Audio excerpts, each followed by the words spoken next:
Hello, everybody. Welcome back. Polarity. It's something that is an intrinsic part of our everyday life. Left versus right, hot versus cold, up versus down. Nowhere is this more evident in our spiritual practices and spiritual ecosystem. Deity, spirit, fire, water, earth, air, divine, infernal, and there's something that is much closer to home that is a spiritual concept, and that is masculine and feminine. And how we define masculine and feminine is very, very tricky. So I've been talking about this with Amber at Psychopomp of the Void. So come with me as we dig into the form and fire tag. Come along and look at how I kind of view the masculine energies and how I interact with them in my day-to-day life. Masculine and feminine energies are foundational to human life. How do you define masculine energy? Masculine energy is more forceful in some ways. It's more the go forward and go through an object or go around it, kind of the path of least resistance. More active, a bit more not thinking and more doing. It is the energy seen in the stag in mating season. That aggressive, just head down and charging kind of an energy. But it can also manifest in several different ways. Question number 2. When connecting to the masculine energy, where in your body do you feel it manifesting? I feel the masculine energy in my right hand and the right side of my body. The right hand, right leg, that side is the dominant side. So I use it for about everything. It's kind of what I fall back into. It's the projection, the manipulation. This is the one that I will use to cast. If I direct energy through my body and into my hands, I will direct typically, which is these 2 fingers of my right hand. Question 3. What foundations have you laid utilizing masculine energy that has allowed a safe space for the divine feminine energy to flourish? I've kind of leaned into some of the masculine archetypes. I have a very calm, protective energy, and I have tried to be that consistent, calm, quiet voice that will be there to support the people around me, family and friends. I've developed something of a code that I try to live by, looking at the old knightly archetypes in some ways as an influence, and I've moved forward with that. I have accumulated some wisdom over time and over the years, so I also kind of utilize the path of the sage. Question 4. What ethics, think code of honor, informs your point of view and being that you wear proudly as part of your character? that greatly informs your identity and how you move through the world. Honestly, the code of ethics and code of honor that I kind of follow is something of the old Arthurian chivalric path. Always be kind when you can be a protective force for the people around you, give honor and respect to everyone around you, be protective for those that may not be able to protect themselves, the disenfranchised, the marginalized, the abused. Honor and protect the divine feminine. Question 5. We identify with many archetypes in our lives and practice. Is there a masculine archetype that you identify with the strongest? Why? The archetype that I identify with the strongest is... this is a tough one because I see several archetypes within me. There's the wizened old sage, think Merlin, Gandalf, Dumbledore, always seeking that deeper knowledge, always seeking to understand more about the spiritual ecosystem and magic and deity and spirit that we work within, the night protector, the one that is that space of strength and quiet calmness that draws people to you as a refuge in some ways. I try to exude both of those. I also anchor into something of a wisdom keeper and teller of tales. There's a lot in there, but I do say mostly I identify and see within me as the sage and the knight. Question 6. Humanity has a deep connection with the natural world, and the wild man archetype is commonly seen. How do you connect to the energy of wild nature, and how do you express it? I connect to the energy of wild nature by observing it in my day-to-day life, whether that's by sitting outside and just watching the deer come in through the woods, or come into the pasture to eat grass, the flight and calls of the native birds, especially the crows. They'll start cawing and I will call back. Or some nights be sitting around a fire. If the moon's fully up, I'll just kind of tap into that inner wolf and howl back. It's kind of the fun things, you know? Sometimes nature is that cold, cruel, aggressive, and mean. And other times, it's a man howling at the moon. Maybe his kids will join in with him.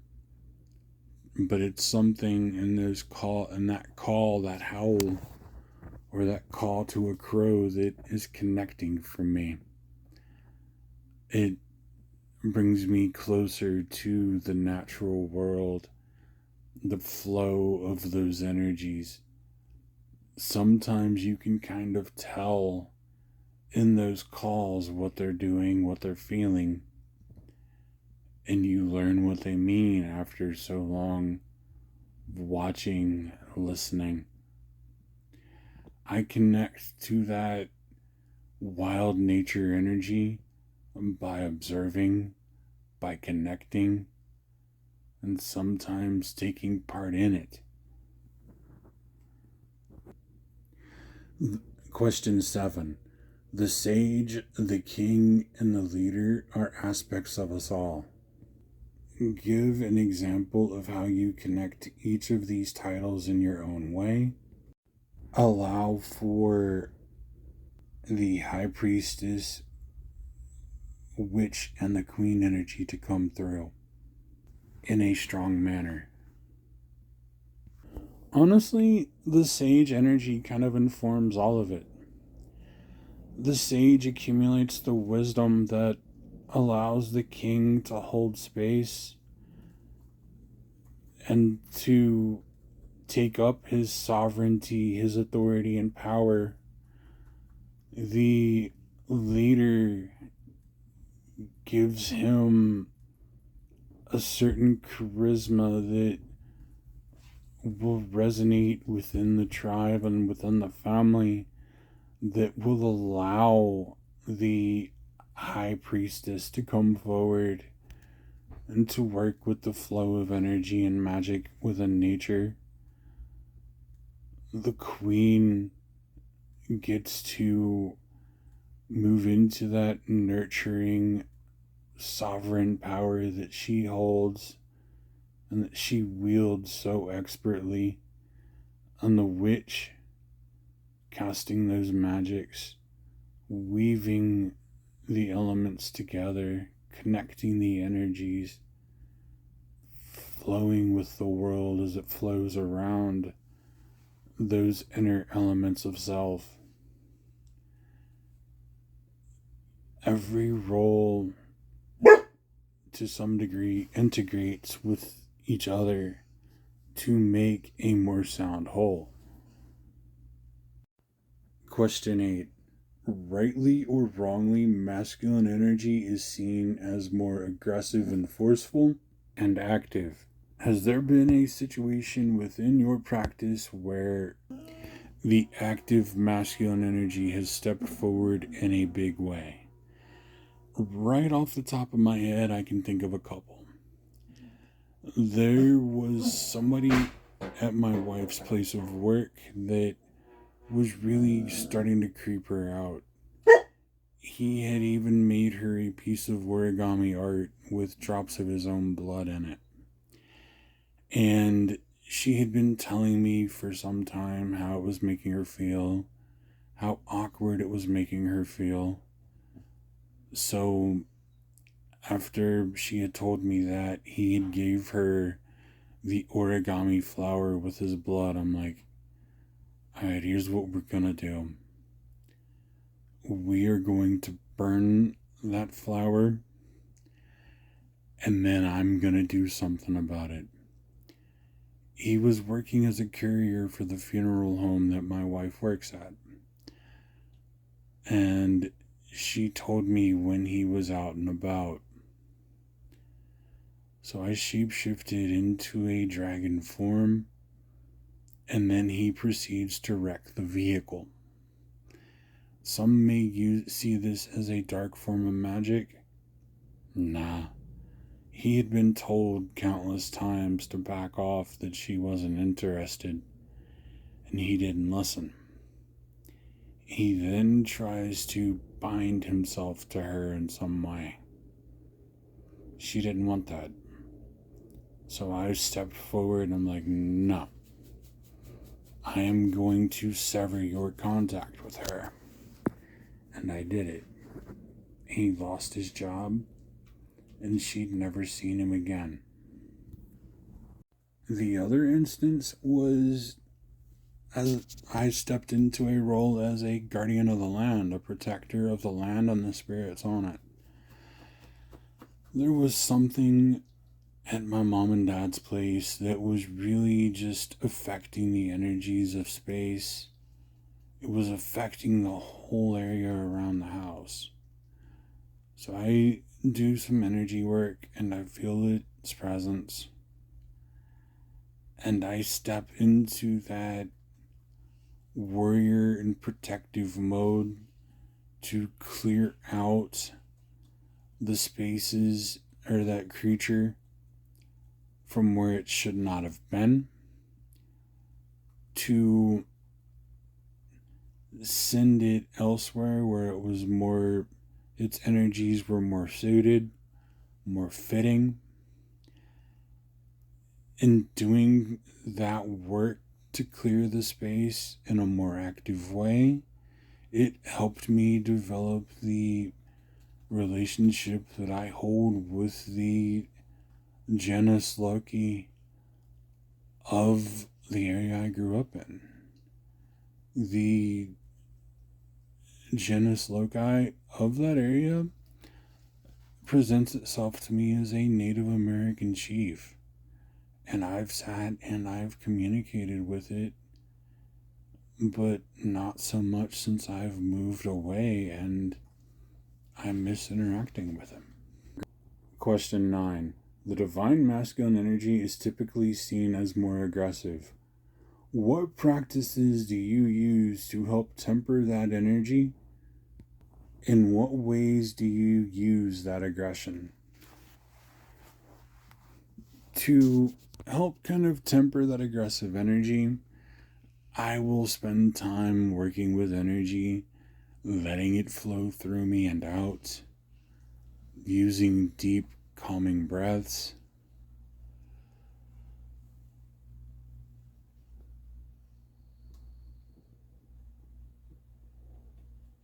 In for 4, typically hold for 4, and out for 4, repeatedly until I feel myself starting to relax.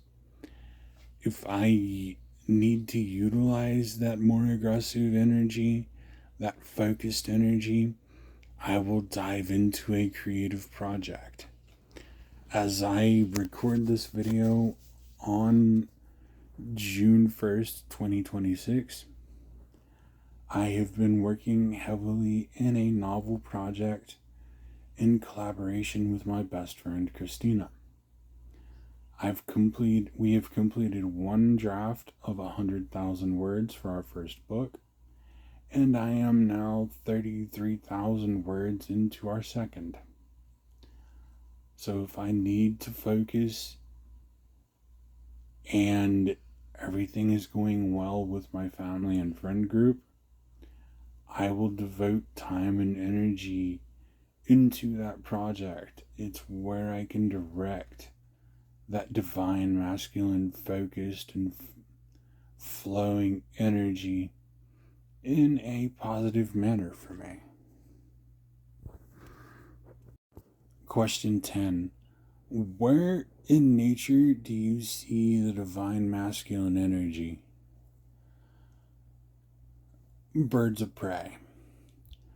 There's something to be said and just a certain energy to watching a hawk or an eagle flying and just drifting on the updrafts, scanning the ground below for prey or danger. They're constant vigilant, constant movement, grace, and power. They are fierce, they are strong, athletic. In the ocean realm, the shark. Just muscle and teeth. Aggressive. You don't want to tangle with one of those, because it's a bad day. And a little bit closer to home, mostly because there's 1 or 2 of them living in the lake out front of the house. Alligators, crocodilians, teeth and instinct. Don't get in the water where they live. They don't care that you're a human being and supposedly on the top of the food chain. You enter that water, you're in their world where they are king, not you. You tangle with a crocodilian and you get out of it alive, you're lucky. Question 11. Masculine energy creates the structure for the divine feminine energy to exist in its full power. But the opposite can also be said to be true. How does the divine feminine help nurture the divine masculine energy within you or your practice? The divine feminine energy in my life helps me flow through and meet emotion where they arise, to help me interact with it and manage it in a productive way. Divine feminine helps to give a flow to my creativity. It helps to make me consider the depth of some things and not just skim along the surface. It gives me time to sit and consider things that I may not take the initiative to do a deeper dive on, or to look deeper, especially if it's a topic or subject and an idea that I may have dismissed before. Final question, question 12. Life is a mix of the divine masculine and divine feminine energies. How do you alchemize these energies to make the best version of you? Oh man, this one is one that is a lot of introspection. The divine alchemical marriage of the masculine and feminine, I've tried to integrate in such a way that the divine masculine, the go, the aggressive, maybe more reactionary energy, that proactive strike and then think energy, is tempered by the feminine, more observe and react, flow, look for the smoother paths to save time and energy. To integrate both of the masculine and feminine within me allows me to handle emotions, to process and access them, to be able to express them, and to be able to act as a solid ground for my community, my family, my tribe, as they work through and process the emotions themselves. That emotional power, the emotional authority and sovereignty that the divine feminine grants me, allows me to be that protective force that the divine king gets to be. I know what I have. I know what and who I'm responsible to. I know who my partners are and who I need to protect, who I need to serve. A lot of these questions have a depth to them that I am going to come back into and revisit from time to time, because as my introspection is going to go forward, it's going to give me time to come back with new perspective, new knowledge, to reconsider this set of questions again and again. How do you integrate the divine masculine into your day-to-day life, into your magical and spiritual practice? How does form and fire look in your day-to-day life? Thank you for joining me on this June tag. Please go check out Amber at Psychopomp of the Void's video. I hope you have a good rest of the day and a great week ahead. Thank you.